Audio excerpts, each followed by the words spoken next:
This is the Dealer Playbook. And we are back, episode 80 of the Dealer Playbook podcast, where every week, well, kind of every week, we deliver creative strategies for you, today's automotive professionals. My name's Michael Cirillo, joined again, episode 80. Hey, Robert man. Wiseman. What's up, man? I'm so happy to be back on here, everybody. Sorry for the little 2-week hiatus. We were on the road a bit, and it's got a lot of, so much stuff was happening. Michael got ill. Yeah, we were had at a little sniffle. we were at Digital Dealer 20, which was a good time in Orlando. Lots of learning going on, and we got to actually meet our guest today, Greg Gifford, who's the head of search and social at DealerOn. Robert had the pleasure of attending his session on Local SEO. I wish I could have been there, but if you've ever been to a digital dealer, you know there's like 80 sessions going on at a time. So, he was gracious enough to accept our invite to be on the show today. And so we're excited because you're going to hear in this episode how we demystify a lot of SEO myths out there. But also, we're going to reveal 3 things that you should be focused on with your dealership's SEO or your personal website's SEO to really dominate your market. So make sure you stay tuned in this episode for those things. And then, of course, at the end of the episode, we'll line you up with where you can get a hold of Greg. But I say we jump into this thing.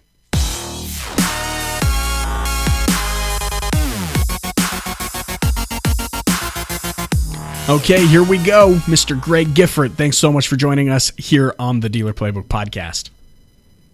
Hey, thanks for having me. Yeah, right on. So it was cool connecting with you at Digital Dealer. I didn't, and I'm kicking myself, I didn't have the fortune of attending your session.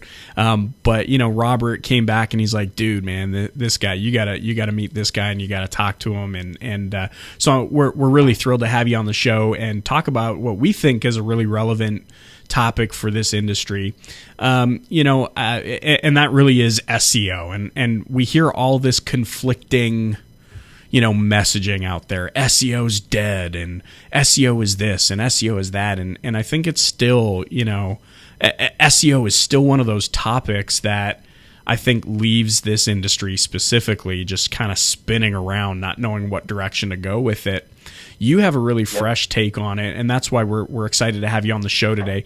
I want to kind of turn this over to you. Where are we with SEO? And more importantly, what direction should dealers be focusing on when it comes to search engine optimization?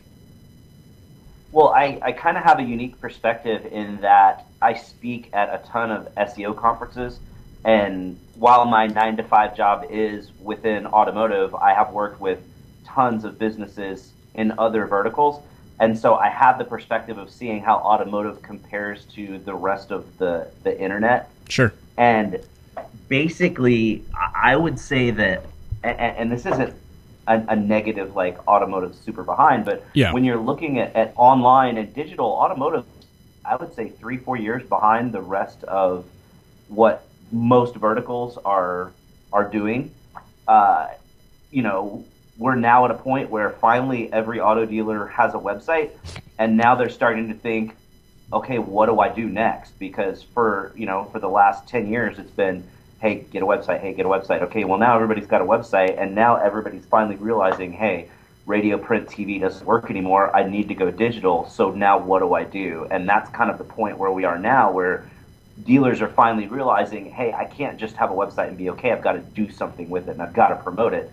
And other industries were at that point 3 or 4 years ago. Mm-hmm. Sure. Yep. And I think that's the important thing too, right?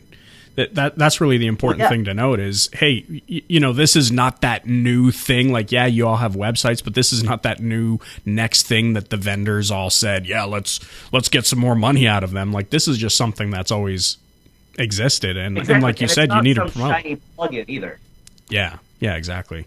That's what a lot of guys are like, here's this next plugin, or, for a while it was we need a flash intro, or we need a flash slideshow, or now we need videos, or walk-around videos, or video plugins, or, lead plugins, all that. Okay, you got to get people to your website in the first place for any of that crap to work. So now that kind of where we are now, where he realizes, oh my gosh, there's, in my metro, there's 300 dealerships fighting for most of the terms. I got to be on page 1. What do I do? And are there any, I mean, now that we're kind of seeing this transition, like you said, we're probably 3 to 4 years behind other verticals, and we're seeing kind of this interest or this desire to, dominate the market, so to speak. What are some of the misconceptions out there? What are some of the things that dealers need to understand about how SEO works in order to do it effectively? Well, I mean, like you said a few minutes ago, there's so much conflicting information out there in automotive about SEO and what it is and how it works.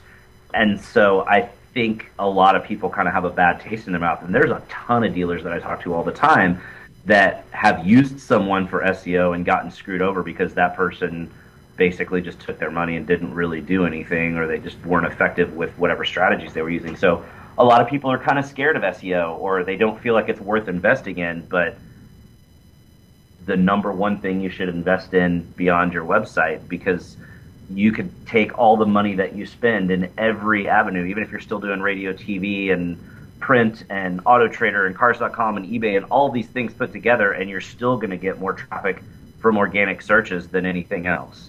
So you've got to invest in getting that traffic to your website, and that means you've got to be spending money on SEO. A lot of people freak out about, oh, it's really hard to prove the ROI. It's not really that hard if you're looking at the right metrics. The problem is the people that sell SEO and can't prove the ROI are the ones that don't really know what they're doing. Yeah, and that happens all the time, right? Everybody has access to some SEO software, and they plug in your URL, and then they call you and say, wow, did you know that there's 8 million 404 errors for your blah, blah, blah, and they talk, and it scares the crap out of everybody.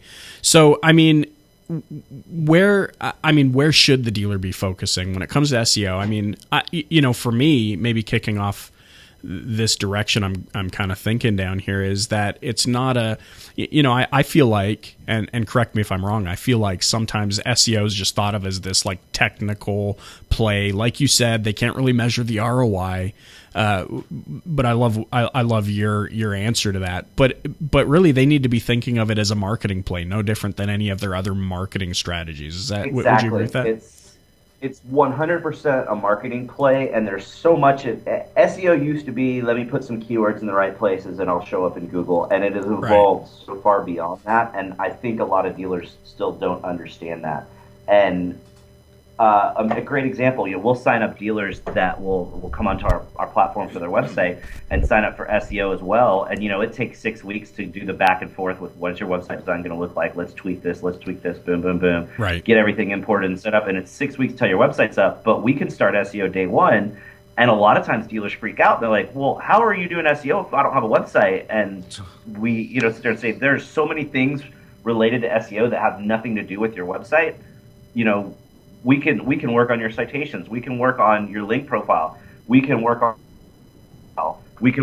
your reviews. There's so many things included with SEO now that are outside of the boundaries of your website, and I think a lot of people still don't realize that. Yeah, because SEO is like we've talked about, and we can hopefully somehow figure out how to put it to bed, but there's so much conflicting messaging out there that I think the one takeaway that just kind of sticks with dealers is rank high on Google, and maybe they're not associated with, just some of the things that you just said. For those of you listening in, I don't know how many of you would be familiar with citations and link profiles and managing reviews and all those sorts of things and how it affects your digital marketing play. But there's so much to it. Do you think that? Do you think because of kind of this negative perception out there about what SEO has been marketed as to this industry, do you think that makes people just more desirous to want to be able to do it themselves? I think a lot of people, I think yes. I think a lot of people prefer to handle it themselves because they have such a bad taste in their mouth, either from past bad experiences they've personally had, or just from the fact that they'll go to a conference and they'll sit in on a couple of sessions and each one is 100% different from the one before it, because it's all a bunch of vendors just trying to sell their wares, and it's not people that are trying to educate. And that's what I try to do, is I try to come in and say, look, buy my stuff, don't buy my stuff, I don't care. But I'm a real SEO. I'm not a vendor. I'm not a sales guy. I'm a guy that really does SEO. I'm just going to lay it out for you. Here's exactly what you need to do. And And if you take that list and go, okay, this is great. I'm going to go do my own SEO. Why would I? And they think, why would you tell me how to do it if you're here to try to make money? Well, I am trying to make money, and I'd love it if you'd come buy SEO from me. But at the same time, I also want to make sure that I don't give SEO a bad name, and I don't want to sit here and say buy my stuff or you're going to suck. And I don't want to sit here and talk trash about everybody else. I want to say, look, here, either use this yourself or use this to choose a vendor. Either way, I don't care, but I would much rather you do legitimate SEO than to run off and do a bunch of crap that doesn't really work that's going to hurt your business. Yeah, okay, listening to everybody else's suggestions and input on what to do. And not knowing the how of it. So I love that. I mean, we're firm believers in conveying value and providing as much value as we possibly can.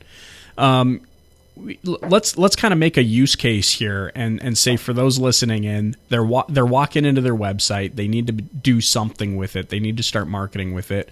Can you walk us through maybe a quick, essentials, like step by step of the essentials?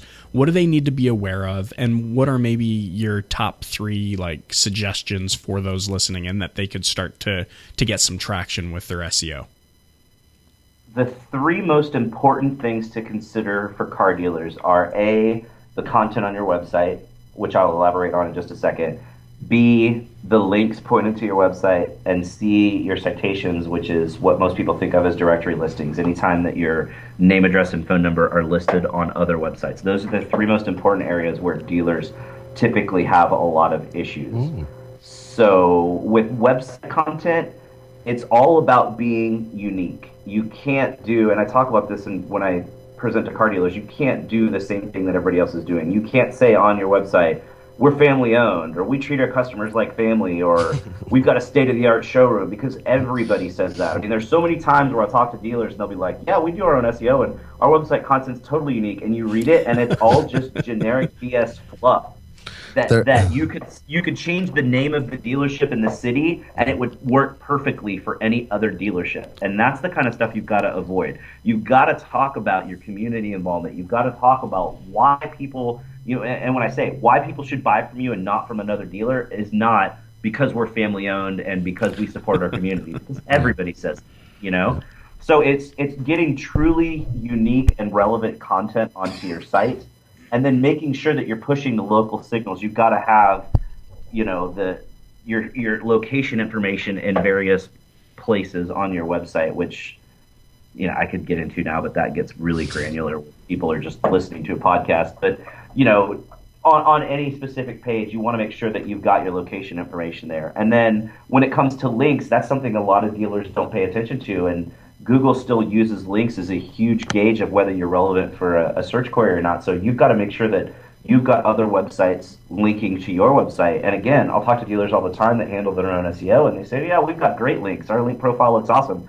And they'll have like 25 links, and most dealers have several hundred. So you want to make sure that you've got a good link profile. You've got to make sure that it's from legitimate sources, not like SEOdirectory.com. Yeah, you mentioned in your workshop about like even just like the Little League website, that small little website that might not have a lot of authority, or the church website, that those are still pretty powerful too, right? Yeah, and that's the thing, is when we're talking about specifically for car dealers or small businesses, it's a different link profile than what you would build for some big giant e-commerce company, because you want to get links from those, I call them crappy little church sites. You want links from these small, ugly, gross sites that probably don't get a lot of traffic.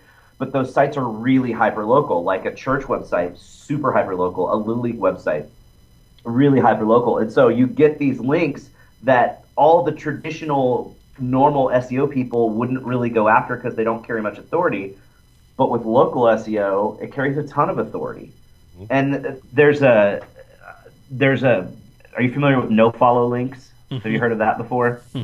There's the you can put on the link that, hey, this is a no follow link, which basically tells Google this link shouldn't count towards the algorithm. Okay, so like if you put a link to your website off of Facebook or Twitter, those are no follow links. That's not going to count as an additional link to your website on a social media platform because it's all no follow. A lot of directories are that way too. And because of that, a lot of traditional link builders are only going to go after followed links. But again, with local SEO, no follow links can still matter. If you get a good link profile from local sites, it doesn't matter whether they're followed or no followed. You've got to have a really good profile. And then the final piece is the citations, the mentions of name, address, phone number. Dealers don't realize they need to go update that stuff. And there are so many times when a dealership will change phone numbers, or they build a shiny new showroom and move across town or move across the street even. You need to go close all of the old information or update it to the new spot. And a lot of times they just go and start new listings. So now you've got 2 or 3 listings for the same dealership, and 3/4 of them are the incorrect information, and that sends a really bad signal to Google. And it's bad if somebody hits the wrong listing, they're going to have a tough time trying to find the dealership. So it's just, those are the 3 major areas where we really see a lot of problems and where dealers can really focus and make a big change in their online presence. Gotcha. Let me ask you this. So when you went back, or this will take it back to earlier when we first kicked off, and you talked about working in the SEO in different, not just automotive, like you were doing it in other industries and active there. Now, when it comes to, and you looked at automotive and noticed it was years behind, but what about like from the outside of the industry? Do you see a difference in the consumer and the actions of the consumer than any other type of consumer?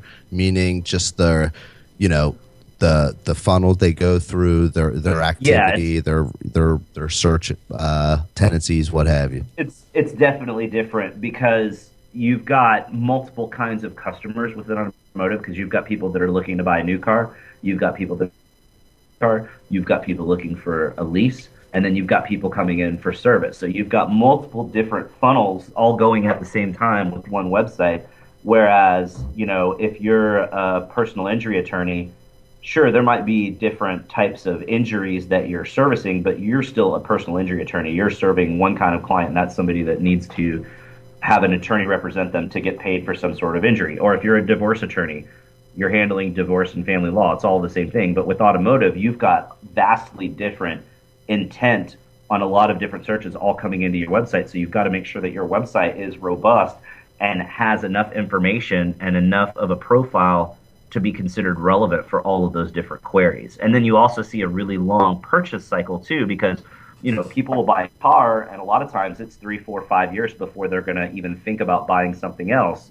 So it's not a standard e-commerce type of setup either, where you're Amazon and you want people coming back every week to buy different crap off your site. If somebody buys an F-150 from you, they're not going to come back and buy another F-150 for at least 2 or 3 years. Mm-hmm. Yeah. And then with service, you do want people to buy one thing and return for service. And that's where a lot of dealers leave off is, they'll have a service part of their site and it'll say, here's our form schedule service. And there's no information about what they do. There's no pages for oil changes or tire rotations or any major services that are going to end up ranking for those phrases. And so you've got to make sure that you really have to think through all of the things that you want your customer to do and make sure you've got all of that information on your site. And you got to think that people are probably searching for that service related stuff a hell of a lot more than they're searching for buy or new car, like new acquisition searches. Definitely. Yeah. And that's a good one because they never do on service. Service is the biggest moneymaker they have, and there's no attention to it. And there's zero attention. I mean, the really forward-thinking dealers actually set up separate websites for service. So instead of having one big website where the vast majority of your site is your vehicle details page, you've got a completely separate website with 20 or 30 pages of really solid service content. That's going to outrank your dealership website every day of the week for service terms. I always love when there's a dealership who does detailing or something like that, and they want one page on their website that talks about it. No pricing, no nothing. Doesn't even tell the packages. Yeah. And then they wonder why the actual detail company in their city is outranking them. And it's like, well, dude, they had 25 pages devoted to a single topic, and you thought you were going to make a dent.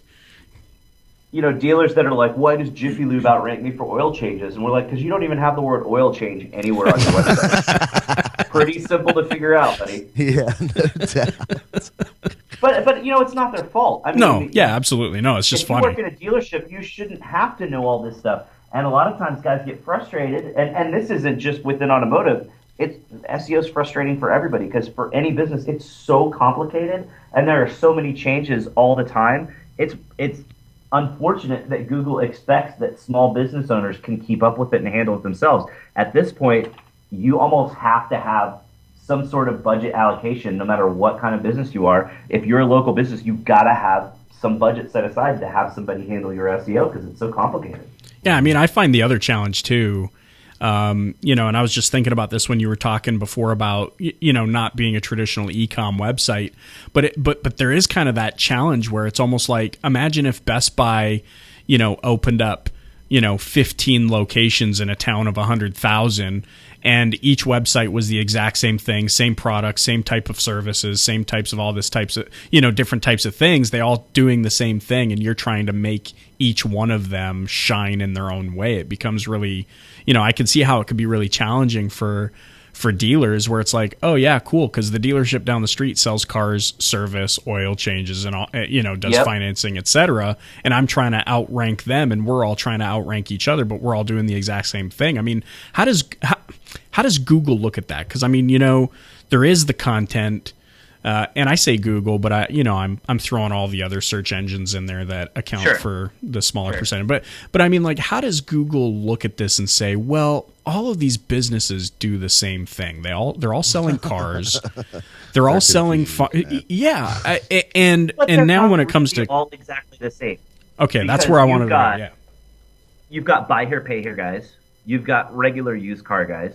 Then you've got Toyota dealers, Ford dealers, Audi dealers, whatever. So everybody's going to have a different set of inventory. So while the static pages of their site, hey, we're a car dealer and we do service and we do financing and we have warranties and we've got parts, a lot of those will be fairly similar. The inventory set's going to be vastly different. Mm-hmm. The location will be different too because Google's going to go down to, neighborhood targeting.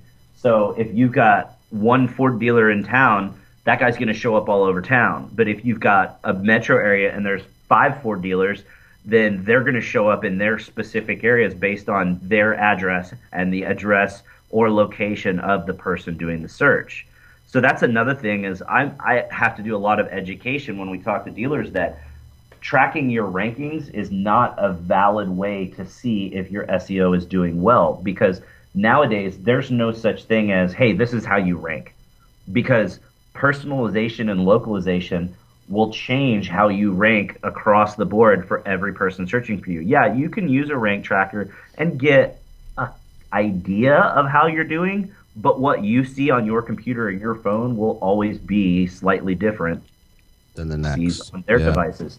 So instead of concentrating on how do you rank for terms, concentrate on what sort of visibility you're getting. Are you getting more impressions in Google? Are you getting more traffic from Google? Are you getting more leads from Google? That's how you can really tell. But again, that's something that because the auto industry for so long has really, and this is even outside of auto, honestly, that the SEO industry for so long pounded into everyone's heads. Here's your report for how your SEO is, and it's just a page and page and page and page and page of how many keywords you rank for, with no traffic or any other sort of data in there. And if I was to get a dealer to sign up for SEO and not have anything on there about rankings or mention anything about rankings, they freak out. So you have to have it there because that's what people have become accustomed to. But then you can educate them over time to say, hey, look, who really cares about this? We could even show that your rankings dropped this month compared to last month, but you've got 20% more traffic. So obviously, this is an infallibility of this particular rank tracking tool, Yeah, and I this brings me back to what you said earlier, which I loved. It's all about the data and not knowing what. Do we say data or data? I don't know. I'm going to say data, being a little Star Trek-y, I guess. But like the data can look either good or bad depending on what kind of campaign you're running. Like, I mean, I think a lot of people go, well, here's an example. I mean, I've seen where, companies do like blogging, a ton of blogging, ton of relevant content, lots of shareability, and they see these massive organic increases to their blog content. Yet at the end of the day, dealer or business owner still comes back and says, well, how come my homepage, how come I'm not ranking for used car, or how come I'm not ranking for a new car? And it's like, well, hold on a sec. look at your data. Your data is showing a definite increase in organic traffic, which you should be really excited about. But because it wasn't the data set that you were thinking about just ranking, it looked bad. It didn't look right. Or you have dealers that go crazy on creating model research pages, which tend to rank really well without a whole lot of link building or other stuff, and might rank well and might get you visibility and might get you traffic, but that's typically way earlier in the buying funnel. Mm-hmm. So you may see your traffic go up a lot and your leads may not increase very much, if at all. And then you say, well, wow, we're doing all this SEO work, but we're not selling any more cars. Or I worked with a dealer 2 or 3 years ago that we 2.5 times his in the space of a year. So at the end of a year, at the end of his contract, he was like, I don't really want to renew because we're not selling any more cars. And we said, well, let's look at the data and see if it makes sense to keep going or not, because we're pretty sure you should be doing awesome. We go look at the data. His organic traffic was 2.5 times what it was the year before, and his leads were triple what they were the year before. So we 3x'd his leads, and he didn't sell any more cars. Well, that's a process problem on the back end. Yeah, and we said, look, we're getting you more leads. If you're getting 3 times the leads you were getting a year ago, there's 2 possible things wrong. Option number 1, we're getting you really crappy leads that aren't going to convert because they're not qualified. Option 2, we're getting you good leads and you've got a process problem internally. And it turned out it was an internal process problem. They weren't following through on all the leads. Guy ended up keeping SEO and then was super happy because they figured out they had the internal problem that they didn't know that they had. Oh, that's most cases. It seems to go that way, because and any of this stuff online or anything is never good at this point. Is never going to sell somebody more cars. It's only going to get them it only sets them up for the spike. Just sets them up like goose. Well, and that's kind of where I was going with. The data is only as relevant to as it pertains to the objective you create, and I love what you're saying, Greg. It's like you kind of have to separate these things. You need to understand that by doing this type of SEO with an emphasis on X, you should expect this result, not to sell more cars. Like I tell people all the time, I'm like, look, your website doesn't sell cars. It lines you up with the opportunities. But explain to me how a website can actually physically sell a car. Like, it just doesn't make any sense to me. And I think part of the problem there is a lot of people just put them in the same bucket. And we're really talking about how, hey, look, SEO, whatever your objective is, we're going to take these actions, these SEO actions. Maybe it's you want more visibility. Here's the actions we're going to take. If you want to sell more cars, then you need to line up a certain type of actions on your end that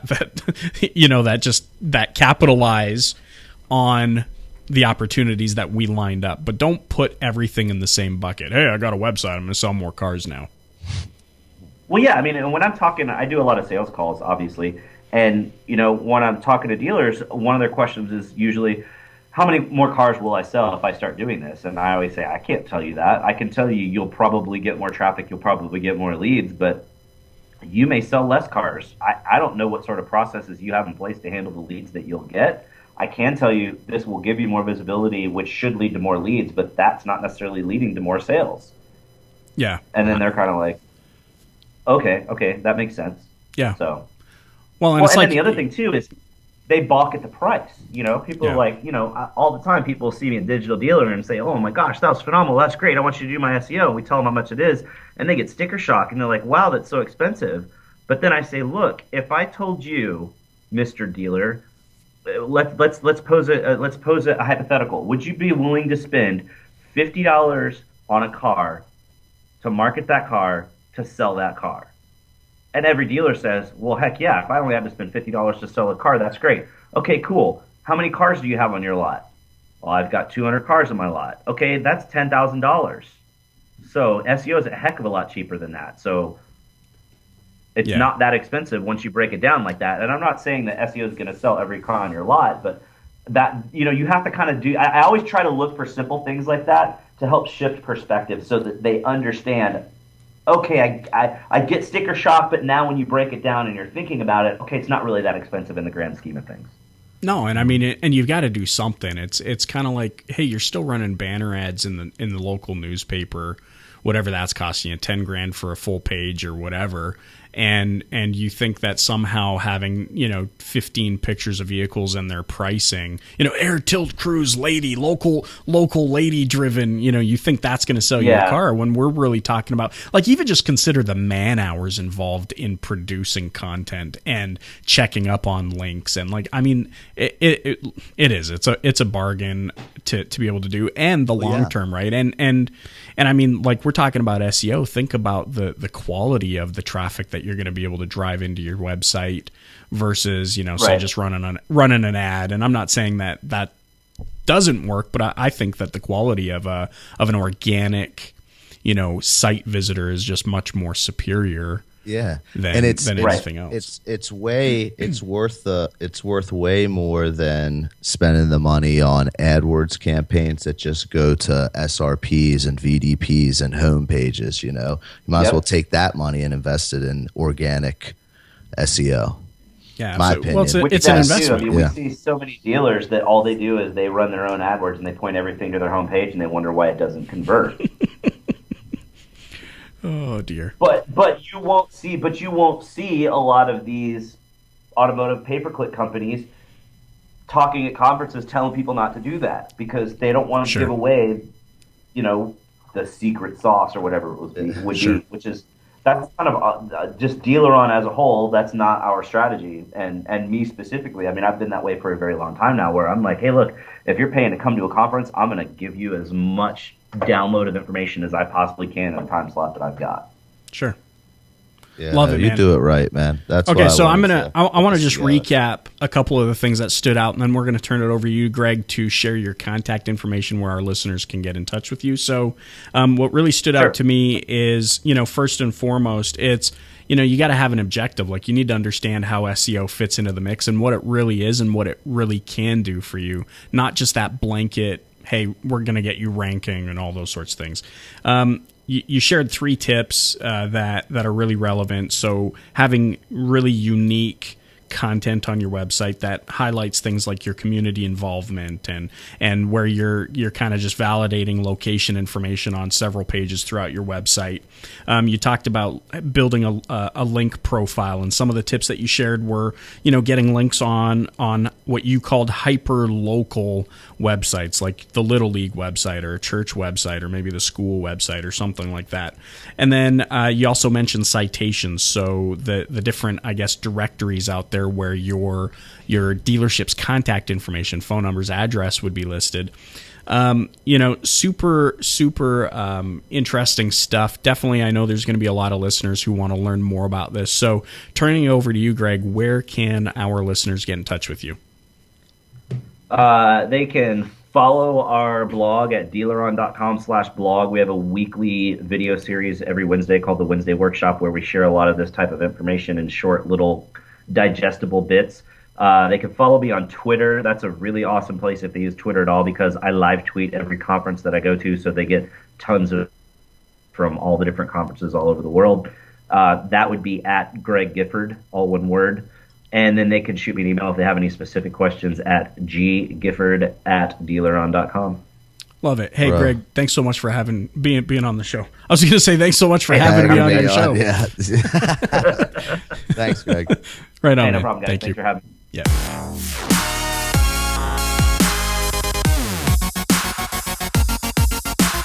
All right, and there was Greg Gifford, the director, the head honcho of search and social over at Dealeron. What'd you think, Michael? He's a cool dude, man. Yeah, and you know what I really love about the guy is the fact that he's got this vast experience that reaches outside of the automotive industry. I mean, you heard us talk about how we're kind of in this bubble, right? I mean, like we get in this automotive, I do automotive SEO. Oh, cool, because is that going to look anything different than every other type of SEO? Well, he does explain that there are some subtle differences, but not to the extent that a lot of people, make us feel like there is when you go to these conferences and stuff. So I really appreciated kind of his transparent, look into especially local SEO. Yeah, that's definitely his forte, and he's good at making it kind of like easily, understandable, and regardless of your skill level or what you know about it or not. So yeah, I again enjoyed having him on. So shout out to Greg for coming on. Make sure to check out his links that are in this episode's show notes, which are where, Cirillo? www.thedealerplaybook.com/80, episode 80. So definitely check out the show notes.